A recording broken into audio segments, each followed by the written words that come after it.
کہ ایک صحابی رضی اللہ عنہ کا واقعہ ہے کہ وہ قید کے اندر تھے. کسی قافلے والے نے یعنی دشمن کے قافلے نے ان کو قید میں رکھا تھا. تو وہاں سے موقع پا کر وہ بھاگ نکلے.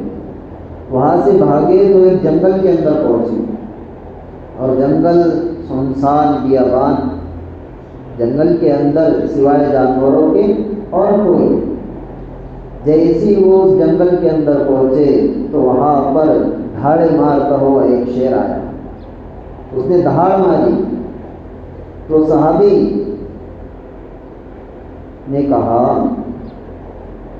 کہ میں اللہ کے رسول کا غلام ہوں. بس اتنا کہنا ہی تھا کہ وہ شہر حملہ کرنے کے بجائے وہاں پر رک گیا. صحابی نے اس سے کہا کہ تم مجھے راستہ بتا. کیا کہا؟ تو مجھے راستہ بتا.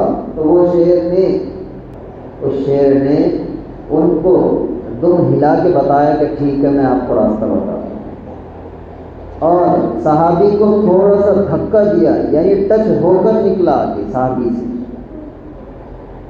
اور صحابی کو راستے سے سیدھا لے کر گیا اور صحابہ کا جہاں پر قافلہ تھا، جہاں پر 36,000 صحابہ موجود تھے، ان کے پاس میں لے جا کے چھوڑ دی. اب لے جا کے چھوڑے بعد میں اب شیر کا کام تھا کہ واپس چلے جانا، لیکن شیر وہاں پر رک گیا. کیا وجہ سے رکا؟ اگر میرے کو صحابی چھٹی دیں گے تو میں جاؤں گا. صحابی اگر کہیں گے کہ اب ٹھیک ہے تیرا کام ہو گیا تو چلا جائے تو میں جاؤں گا.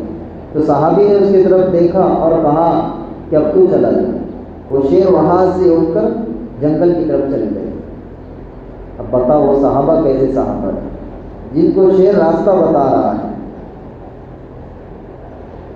اور جتنے صحابہ وہاں پر موجود تھے سب صحابہ نے مل کر اپنے اونٹوں کو آگے بڑھایا اور دجلہ دریا، جو عراق کے اندر ایک دریا مشہور ہے دجلہ دریا، اس کے قریب میں پہنچے. اور قریب میں پہنچتے ہی اللہ سے دعا کرنے سے پہلے سب پورے لشکر کے اندر اعلان فرمایا کہ کبیرہ گناہ والا صحابی ہماری اس مجمع کے اندر ہو تو توبہ کر. اب صحابہ تو ایسے تھے کہ گناہ نہیں ہوتے تھے، لیکن ان صحابی نے کہ انہوں نے کہا کہ اس لشکر کے اندر، اس 36,000 کے مجمع کے اندر کسی کے اگر کبیرہ گناہ ہے تو وہ توبہ کر لے. تو صحابی نے کہا کہ ہمارے کبیرہ تو گناہ نہیں، ہمارے چھوٹے گناہ ہیں. تو انہوں نے کہا چھوٹے گناہ تو یوں ہی معاف ہو جاتے، لیکن کبیرہ گناہ بغیر توبہ کے معاف نہیں ہوتے.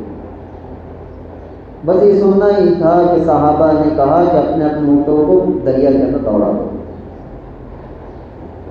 تو حدیثوں کی کتابوں کے اندر آتا ہے کہ صحابہ کے جب اونٹ دریا کے اندر چل رہے تھے تو ان کے جو کھر آتے ہیں، پیر کے جو کھر، وہ تک بھی گیلے نہیں.